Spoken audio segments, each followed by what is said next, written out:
प्यारे विद्यार्थियों, आज आपके सामने छंद के बाद अलंकार लेकर उपस्थित हुए हैं।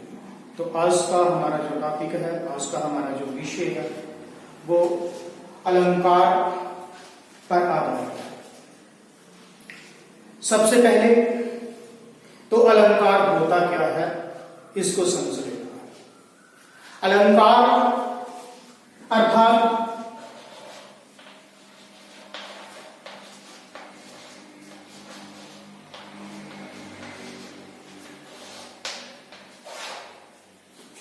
अलंकार अलंकृति इति अलंकारः, अर्थात जो अलंकृत करे। तो अलंकार आभूषण को, भूषण को या गहने को कहा जाता है। तो जिस प्रकार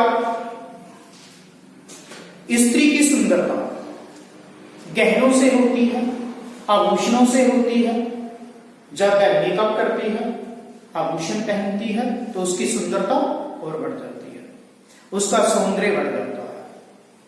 उसी प्रकार भाषा का भी अलंकार होता है।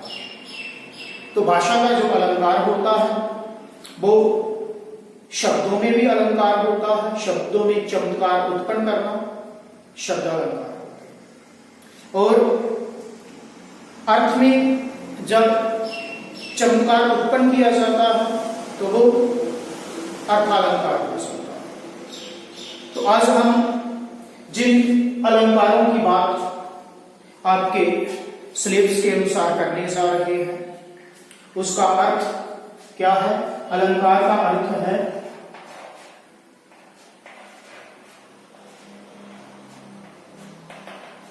आभूषण।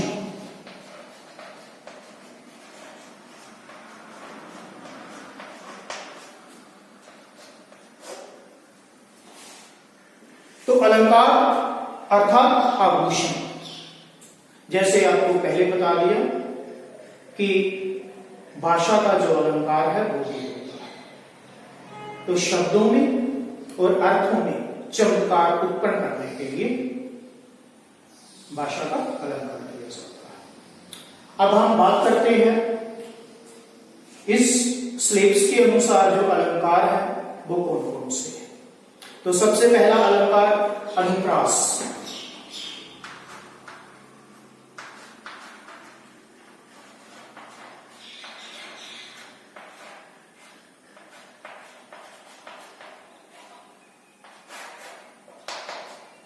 अनुप्रास अलंकार।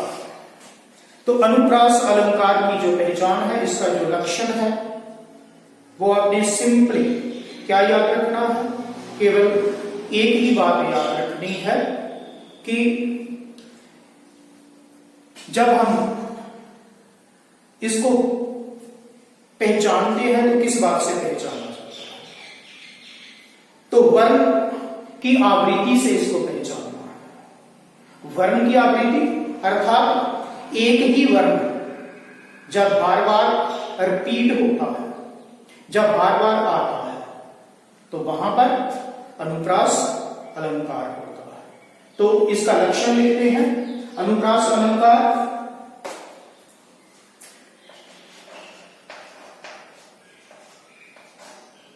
वर्ण की आवृत्ति।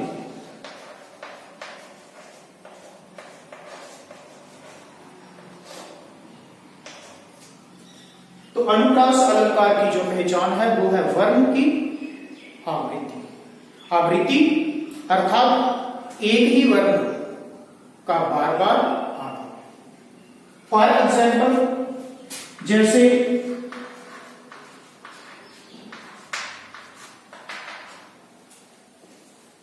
हम इसका उदाहरण लेते हैं। एक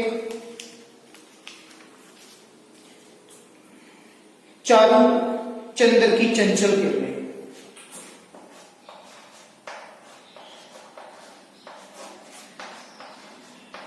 चारों चंद्र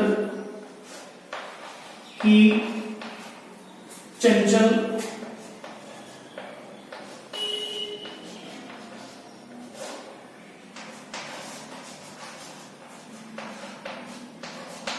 किरणें। तो इसमें एक ही वर्ण जो बार बार आ रहा है,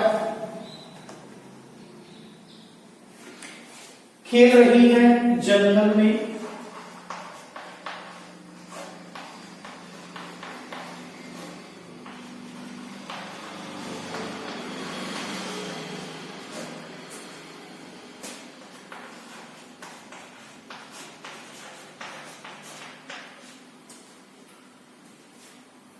तो इसको पहचानने का जो तरीका है वो क्या है, ये जो वर्ण है पहला च, अगले शब्द में देखें च, फिर देखें चंचल में च। तो ये च का एक ही वर्ण का बार बार मान, च च और च। तो एक ही वर्ण जरूरी नहीं है यही वर्ण, कोई भी वर्ण जो है वो बार बार रिपीट हो सकता है। तो जब एक ही वर्ण एक से अधिक बार आता है, रिपीट होता है, उसकी आवृत्ति होती है, तब अनुप्रास अलंकार होता है। तो इसमें आता है चौथी आवृत्ति।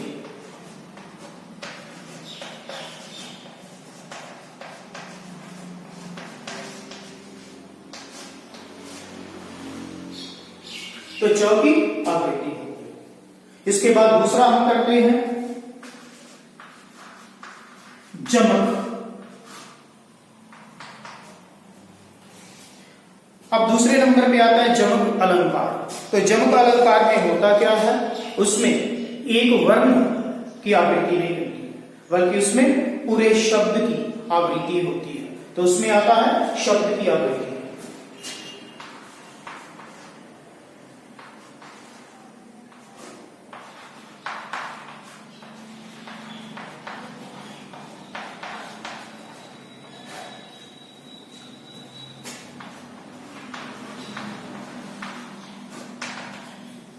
अब एक ही शब्द दो या दो से अधिक बार आएगा। अब शब्द की आवृत्ति होगी, वर्ण की आवृत्ति अब ध्यान में नहीं रखी जाए। इसमें शब्द जो था वो दो बार नहीं आ रहा था। अब जमक में शब्द जो है वो दो या दो से अधिक बार आएगा, उसकी आवृत्ति होगी। तो इसका एक उदाहरण हम लेते हैं, कणक कणकते सोगुनी।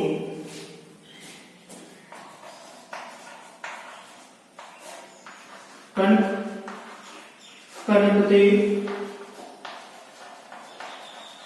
सोगुनी, मादकता अधिकाय,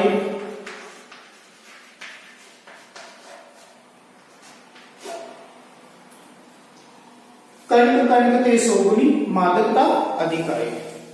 वह खाए बोराई ना, वह पाए बोराई।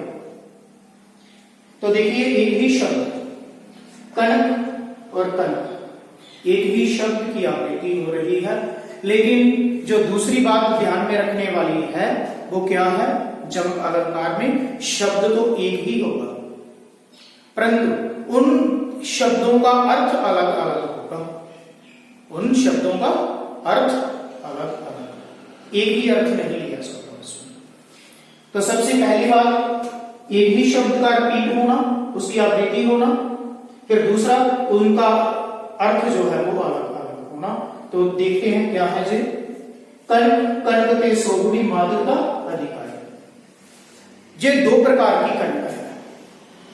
एक कणक तो होता है धतूरा, नशीला पदार्थ, और एक कणक होता है सोना।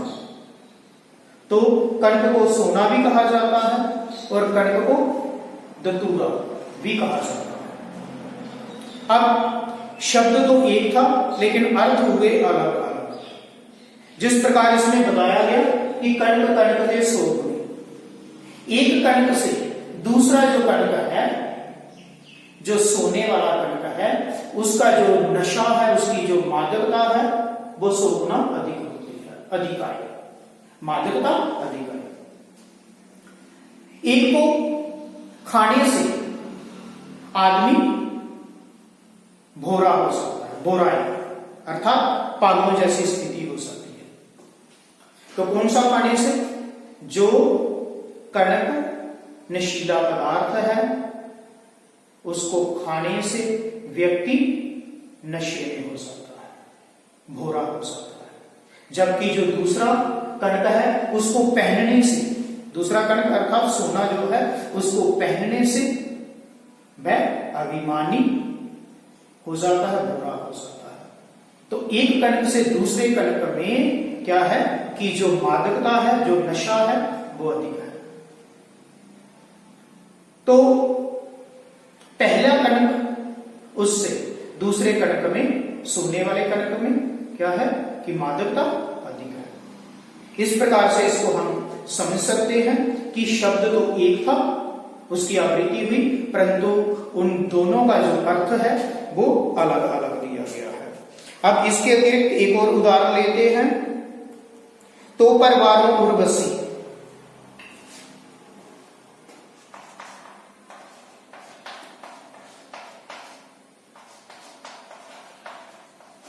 तो परवारों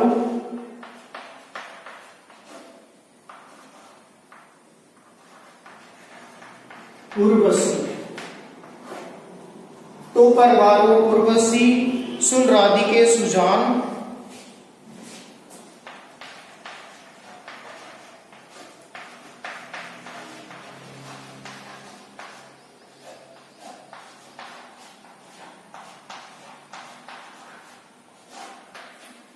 तो परवारों उर्वशी सुन राधिके सुजान। तू मोहन के उर्वशी है,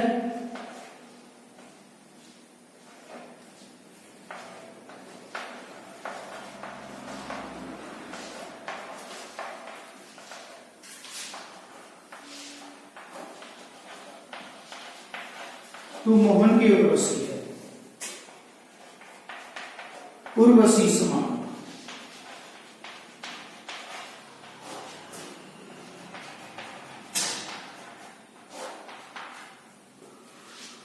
तो जहां एक ही शब्द की आवृत्ति हो रही है वो है उर्वशी शब्द। इसके बाद एक जगह जहां उर्वशी है, एक जगह जहां उर्वशी है। तो जहां पे ये जो उर्वशी शब्द का प्रयोग किया गया है, इन सभी का जो अर्थ है वो अलग अलग आ रहा है। सबसे पहला क्या है? तो परवारों उर्वशी। ये जो उर्वशी है, इस उर्वशी का अर्थ है एक अप्सरा, स्वर्ग की एक सुंदर अप्सरा, जिसके ऊपर, जिसको वारा जा सकता है, जिसको त्यागा जा सकता है, किसके लिए? राधा जी के लिए। तो एक सखी जो है वह अपनी सखी राधा से कहती है कि हे राधिके, तुम्हारे ऊपर तो उर्वशी नाम का अप्सरा को भी त्यागा जा सकता है, क्योंकि तू श्री कृष्ण के उर में, उनके हृदय में इस प्रकार से बसी है जैसे उर्वशी नामक एक गहना जो है, एक आभूषण जो है वो हृदय पर लगा रहता है। तो जहां एक ही शब्द के तीन अर्थ हुए, उर्वशी नामक अप्सरा, उर अर्थात हृदय, हृदय में बसती है, और जहां आभूषण हो गया जो हृदय के साथ लगा रहता है। तो एक ही शब्द की आवृत्ति होने के बावजूद भी जहां पे क्या हो रहा है कि उन सभी के अर्थ जो है वो अलग अलग आ रहे हैं। तो जब शब्द की आवृत्ति हो जाती है, जैसे पहले में आपने देखा कणक और कणक, एक कणक था सोना, एक कणक था धतूरा, दोनों का अर्थ अलग। तो एक को खाने से, धतूरे को खाने से व्यक्ति जो है वो भोरा हो जाता है, और सोने को पहनने से आदमी अभिमानी हो जाता है, आगे हो जाता है, भोरा हो जाता है। तो दोनों में 100 गुना का अंतर आता है, मादकता जो है 100 गुना होती है। अब दूसरे में एक ही शब्द उर्वशी जो है 3 बार आया है। तो जब एक ही शब्द बार बार आता है, उसकी आवृत्ति होती है, तब जो अलंकार होता है उसको कहा जाता है जम अलंकार।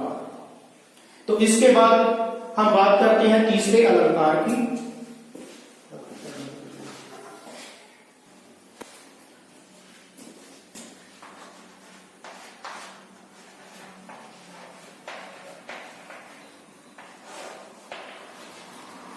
इसके बाद नंबर 3 पे बात करते हैं उपमा अलंकार की। तो उपमा का अर्थ यदि समझ में आ गया तो आपको ये अलंकार जो है ये समझने में बड़ी आसानी हो जाएगी। उपमा का अर्थ होता है कंपैरिजन करना, किसी के साथ तुलना करना। तो इसका अर्थ हो गया तुलना।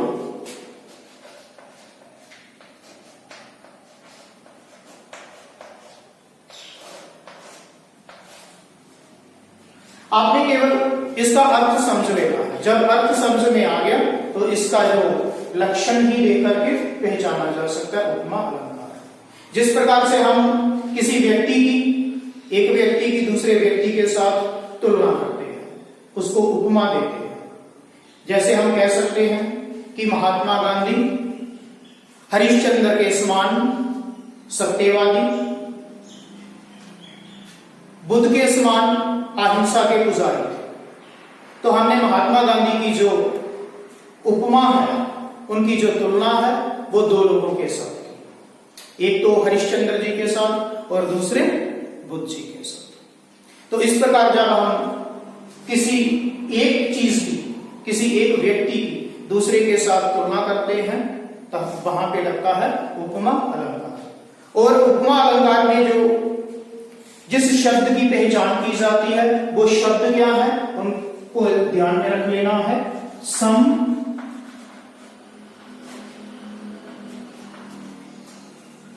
ये एक शब्द है। सम का अर्थ होता है इक्वल, बराबर। तो समान, इसमें जितने भी शब्द लगेंगे उन सभी का एक जैसा ही अर्थ होगा। जिस प्रकार आपको एक एग्जाम्पल के द्वारा बताया गया कि महात्मा गांधी राजा हरिश्चंद्र के समान सत्यवादी। तो समान शब्द माने तुलना करना है। तो सम का अर्थ समान। उसके बाद समता, समता का अर्थ भी वही है। सरिस,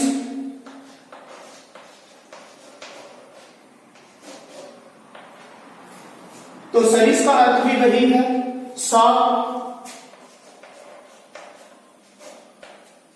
सी,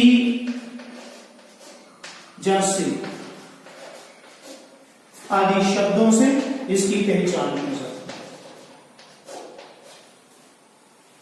तो इन शब्दों द्वारा आप पहचान कर सकते हैं उपमा अलंकार। उदाहरण के तौर पर हम लेते हैं पीपर, पात, सरिस, मंडोला।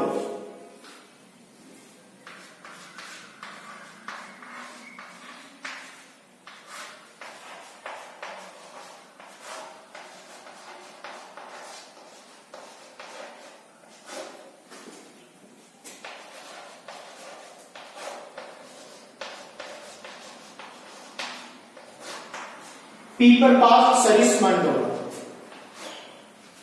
तो एक ही शब्द के द्वारा, सरिस के द्वारा पहचान की जाएगी।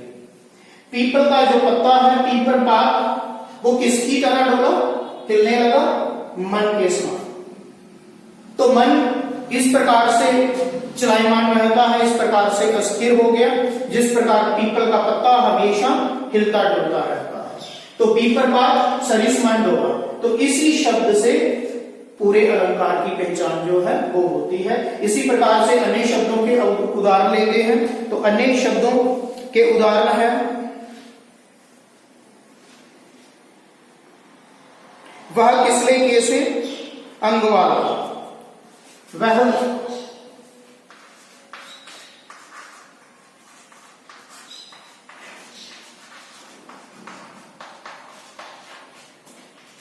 किसले कैसे अंगवाला,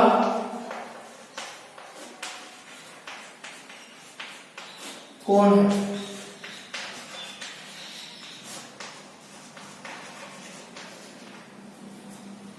तो जहां आ गया से, फिर से ऊपर देखिए जरा, सम, समता, सरिस, स, सी, से आदि ये शब्द लिए जाते हैं। तो जहां से, वह किसने के से अंगवाला, कौन है। अन्य उदाहरणों में राम कीर्ति चांदनी सी, राम कीर्ति चांदनी सी।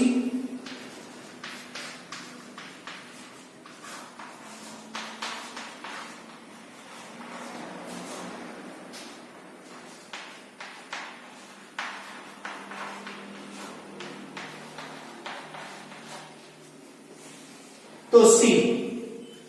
तो ऐसे शब्दों से आपने पहचान जो है जे कर लेनी है उपमा अलंकार की। इस प्रकार से तीसरा जो अलंकार था उपमा, इनको आपने पहचानने के लिए केवल इतने सारे शब्दों का ही ध्यान रखना है। सम, समता, सरिस, सा, सी, से, जसमान, इन शब्दों को यदि आप याद रख पाओगे तो पूरा अलंकार जो है ये आपकी समझ में आ जाएगा और पहचान पाएंगे।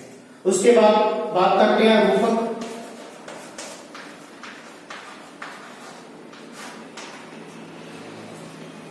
तो रूपक में जो सबसे आसान तरीका है वो क्या है, वो आपको बताने जा रहे हैं। वो आसान तरीका है योजक चिन्ह। बस इस चिन्ह के द्वारा आपने पहचान कर लेंगे, केवल इस चिन्ह के द्वारा, योजक या विभाजक। तो इसको योजक बोलते हैं, विभाजक बोलते हैं। अब आप ये भी देखेंगे कि कभी कभी जहां पे उपमा में भी लगा हुआ है, लेकिन उपमा में जब लगता है स, सी, से, सम आदि शब्दों के साथ लगा होता है, इसके अलावा नहीं लगा होता। लेकिन इसमें दो अलग शब्द होते हैं जिनके बीच में ये योजक विभाजक चिन्ह जो है वो लगता है। तो इसको लेते हैं, इसका उदाहरण चरण कमल बंदो हरिराई।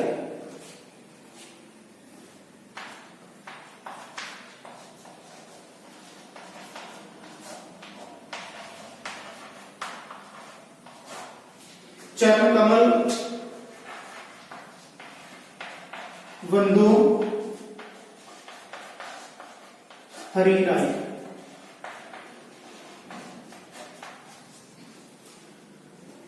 जहां पे जो अर्थ निकाला जाएगा वो होगा चरण रूपी कमल। तो चरण रूपी कमल, जहां पे चांदनी रूपी नहीं था, क्योंकि जहां स, सी आदि के साथ लगता है, जहां दो अलग शब्द हैं, इनका अर्थ क्या है, चरण रूपी कमल।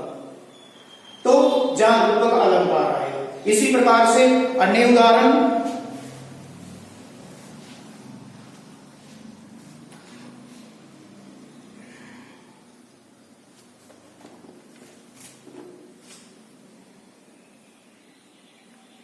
दुख है जीवन तरु के मूल।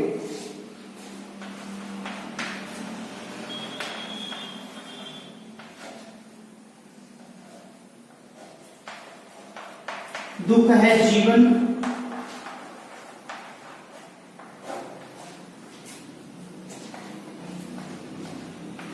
तरु के मूल।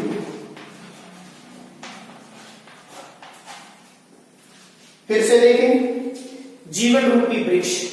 तो दुख जो है वो क्या है, जीवन तरु के मूल। यानी वृक्ष की जो जड़ होती है, जो उसका मूल होता है, वृक्ष की जड़ के समान दुख है जीवन तरु के मूल। तो जीवन रूपी वृक्ष का मूल है।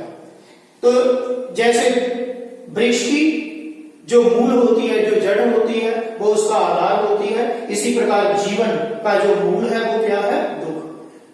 जीवन में दुख जो है ये अधिक मात्रा में होता है, इसलिए कहा गया है कि जीवन दुख है जीवन तरु के मूल।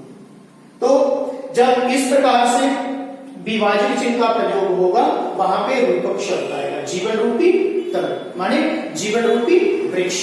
तो आपने केवल इतना सा ध्यान रखना है, इन दोनों में जब अंतर आएगा तो कौन सा अंतर आएगा, जहां स, सी, से लगा होगा वहां पे उपमा अलंकार होगा।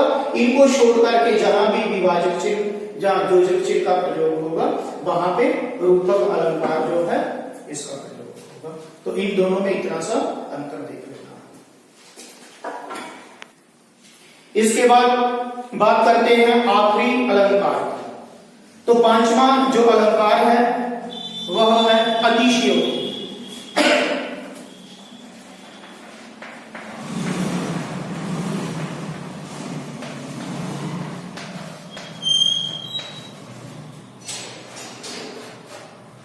अतिशयोक्ति, तो इसको यदि इसका संधि विच्छेद किया जाए तो आता क्या है, अतिशय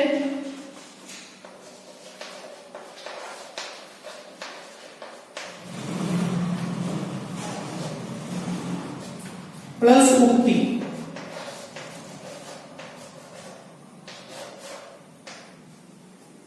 तो अतिशयोक्ति का संधि विच्छेद करने पर आता है अतिशय। अतिशय होता है बहुत अधिक। उक्ति क्या होती है? कथन। तो किसी कथन को बढ़ा चढ़ा करके कहना, अर्थात बहुत बड़ी बात कर देना, ऐसी बात कर देना, ऐसा अलंकार प्रस्तुत कर देना जो कि वास्तविकता से बहुत ज्यादा दूर होता है, सच्चाई से बहुत ज्यादा दूर होता है। साधारण तौर पर यदि इसे कहें, सिंपल शब्दों में कहें तो बहुत बढ़ा चढ़ा करके बहुत ही अधिक तारीफ कर देना, इतनी ज्यादा तारीफ कर देना कि जो सुनने वाला है उसको भी लगे कि ये तो गलत तारीफ हो गई। तो इस तरह से अतिशयोक्ति में आता है अतिशय प्लस उक्ति, किसी बात को बढ़ा चढ़ा करके कहना। अब इसका उदाहरण लेते हैं।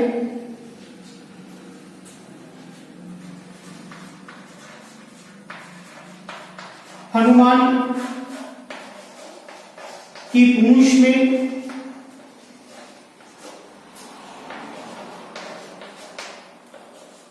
लगन ना पाई आग।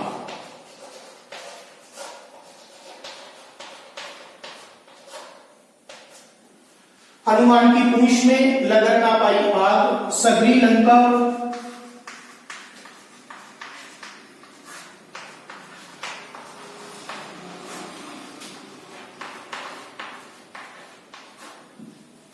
जली गई, गए निशाचर भाग।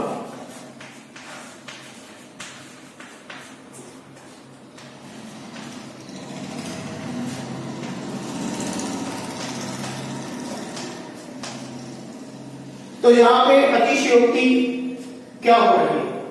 जहां पे कहा गया है कि हनुमान की पूंछ में लगन ना पाई आग, अर्थात हनुमान की पूंछ में आग नहीं लगी।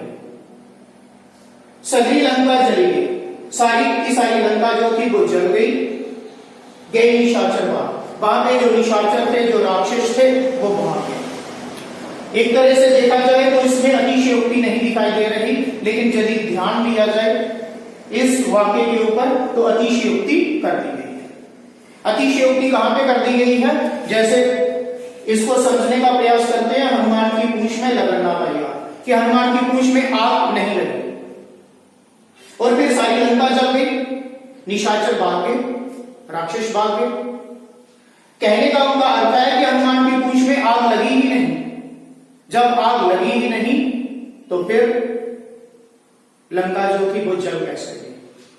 क्योंकि ये बात स्पष्ट कर दी गई है कि सबसे पहले हनुमान की पूंछ में आग जो थी वो लगा दी गई थी, तो उसी आग से उन्होंने सारी लंका जो थी वो जला दी। लेकिन जहां अतिशयोक्ति किस बात की कर दी गई है कि हनुमान की पूंछ में आग लगी ही नहीं, ये अतिशयोक्ति है। तो हनुमान की पूंछ में लगन ना पाई आग, सगरी लंका जल गई, गई निशाचर भाग।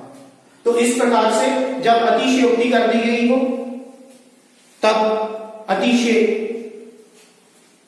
अतिशयोक्ति अलंकार जो है वो उत्पन्न होता है, उसकी पहचान होती है। तो आज का जो टॉपिक था आपका अलंकार, ये पांच प्रकार के अलंकार थे: अनुप्रास, जमक, रूपक, उपमा और अतिशयोक्ति। अगली बार हम किसी और टॉपिक के साथ आपके सामने फिर उपस्थित होंगे। तो आज के लिए इतना ही, फिर मिलते हैं।